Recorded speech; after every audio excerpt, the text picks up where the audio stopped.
What's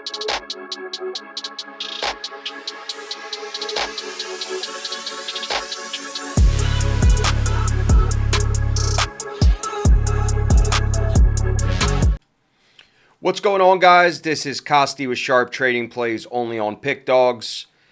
We did a really good piece on the morning show. If you guys have time to go ahead and rewatch it, I know it was a 2-hour show, but they're all bookmarked and you could see where it says Sharp Trading at the bottom and how to do what's trading versus betting and the strategies that it employs.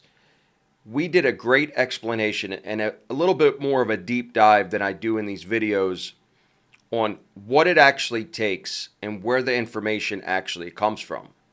The groups that I deal with care about price. They don't care about the game. They don't care about betting big on games. They also don't overbet clients' accounts on a percentage scale. So nobody's telling you to bet 10 to 20% of your account. There's no stars. There's no ratings. There's no anything more than 2% to 3% per game on a unit basis. There is no game of the week, game of the month, none of that. It's all analytics. It's all finding an edge, and it's all about getting value. Value means taking a team plus 180, and it's okay if you lose it. But if you do that consistently with a strategy over the course of an entire season, and you're not paying the juice, you're not paying the VIG, you're going to win more money than you lose. But if you're constantly taking those favorites or you're doing 5-team parlays with just favorites, you're not going to win long-term betting sports. It is a proven model coming from professional betting groups that do this for a living. So the information that comes from them is not cheap.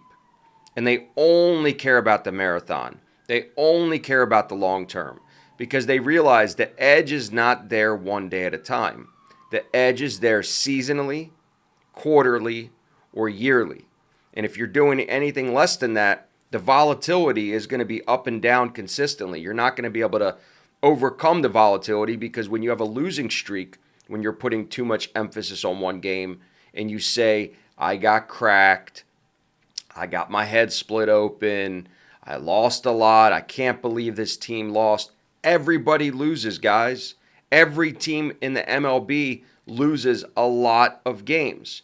So if you're constantly always looking at the favorites, you're always going to get burned in the long run.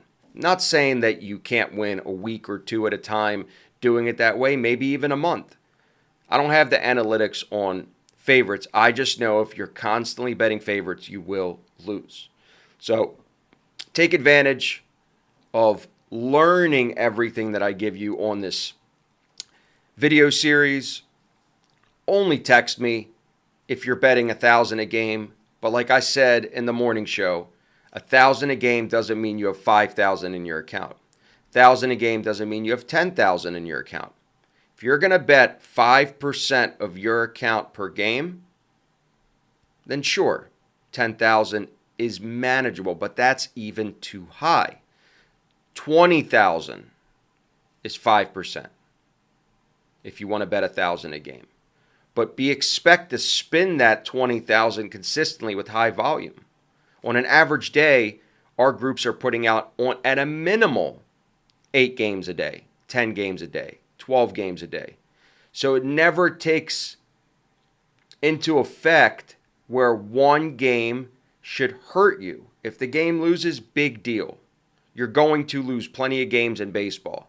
But if you're throwing down volume, you're playing underdogs, and you're constantly getting that plus price over an entire season, even 50% will pay like it's 65% in the NFL or NBA because you're getting that plus money. So treat it like a business, not a losing hobby. I could assure you, you'll be successful. I only talk to big players for a reason, because the groups that I deal with don't care about small money. It's expensive for us to get the games. So we pass on that expense to you if you're going to treat it like a business, and I'm going to coach you every single day. But it does work. It does win. Anybody who has the product currently for MLB, feel free to message in the comments and let them know your success rate, because What we do, we make a lot of money doing it, but it doesn't come cheap. Now to the complimentary selection. We're going to take the Boston Celtics on the road, Game 3. They just got trampled at home by the Cavaliers, losing outright. The starters were sitting with 5 minutes left in the game. Boston does not fare very well at home, but on the road in a rebound game, awful loss.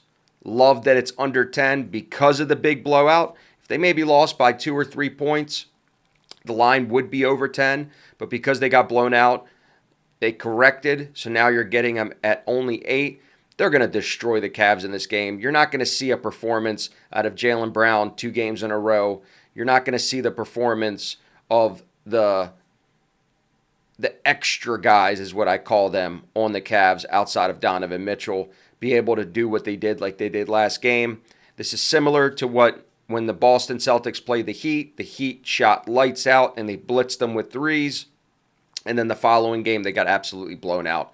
The Cavs don't have the firepower to win the series. I still think the Boston Celtics are going to make it to the NBA Finals, but this is just how they play playoff basketball. They don't blow everybody out every game, but in a bounce-back spot, I love this spot for them. Take the Celtics, lay in the 8 points. Have a good day.